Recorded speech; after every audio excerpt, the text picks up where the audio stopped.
کیا آپ نے مجھے ابھی نہیں کہا وعلیکم السلام ورحمۃ اللہ وبرکاتہ کہ آپ پر بھی اللہ کی طرف سے سلامتی ہو، اللہ کی طرف سے رحمتیں ہو، اللہ کی طرف سے برکتیں ہو؟ خلیفہ نے کہا کیوں نہیں، بے شک۔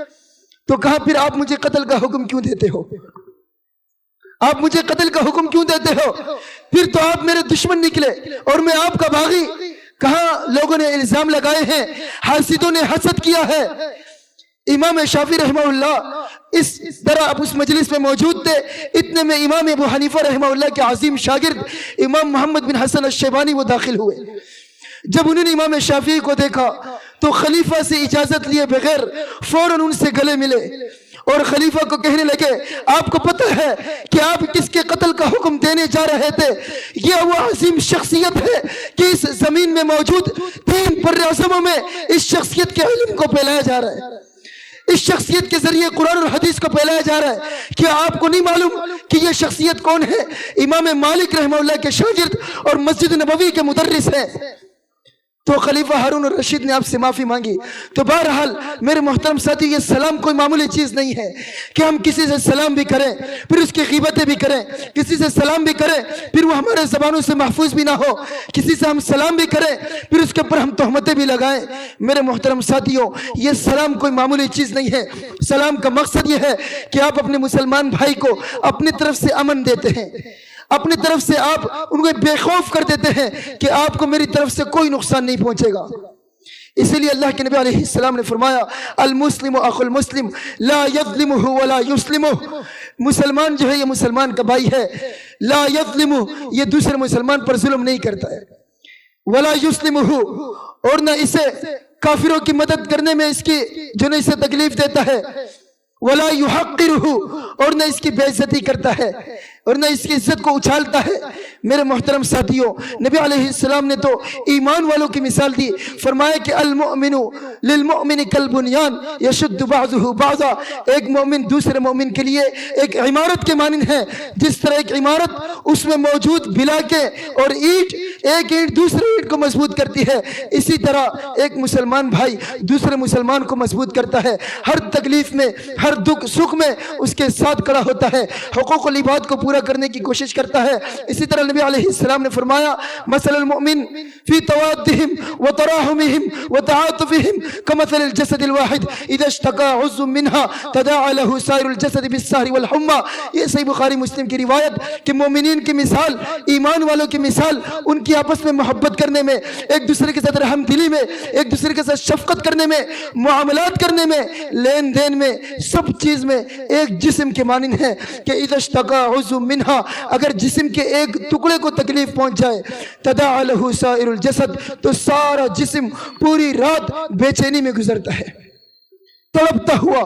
اگر کسی کو بخار ہو جائے، ایک چھوٹے سے دانہ نکل جائے تو سارا جسم اس کے لیے تڑپتا ہے، بے تاب ہوتا ہے، پریشان ہوتا ہے۔ اسی طرح اگر کسی ایک مسلمان کو تکلیف پہنچ جائے تو یہ بھی پریشانی کے عالم میں ہوتا ہے۔ آج ہم کس بات کی خوشی میں ہیں؟ سارے عالم اسلام پریشانی میں ہے۔